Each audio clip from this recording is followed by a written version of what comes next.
Fatherhood is an opportunity to pass down a godly legacy to the next generation so that they can be a difference maker in this world for God's kingdom. Early memories I have of my father, he was never home. He was always out with his brothers, his friends, drinking, partying. They would come home he'd bring them all home 2 or 3 in the morning, waking up my mother, telling her to cook for his friends. And thankfully myself and my brother, being much younger then, we were asleep through all of that, but my mother was being tormented by that. And we grew up that way a lot of our lives. And I turned to myself, I said to myself one day, I would never be like that. I will never be like my father. I ended up being just like him, or probably worse in some cases, where I believe it was a generational curse that plagued my life. I was an alcoholic, drinking out of the bottle in front of my family, drinking and driving in the car with my kids when they were small, and it was just an ugly scene. And by the grace of God, that's what I said before, when I got radically saved, he delivered me from that. And it was just, that's unfortunately what I had to deal with. But that generational curse has been broken by the grace of God in my life. And I'm seeing my kids now, and they're not like that at all. Tradition for me that we had was always to enjoy life. No matter what may be happening, we could always find something to laugh at, something to enjoy in that situation. In my life, we've traveled a lot, meaning not just traveled for vacation. We moved and we had hard time moving. I've seen when we've gotten rid of everything we have ever owned just to move back here.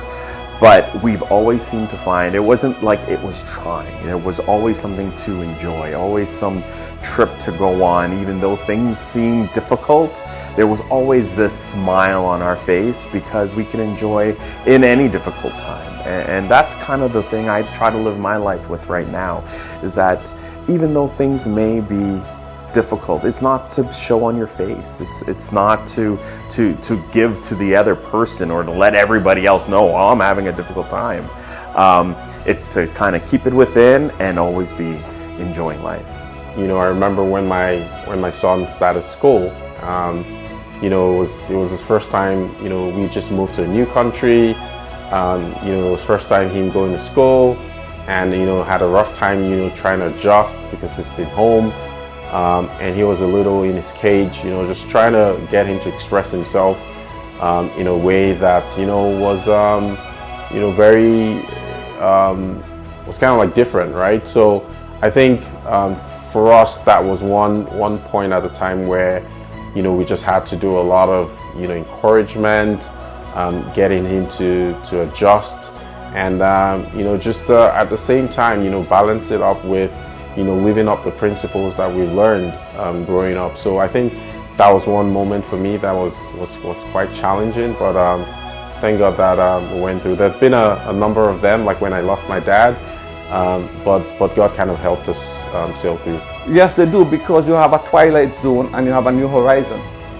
The twilight zone meaning you're moving into a phase of technology where your kids are much more advanced with regards to the media, social media, and it's a very challenging position to bridge that gap. Back in the day, you could come home, you see your light or flambeau, or whatever you call it, a flashlight, you do your homework.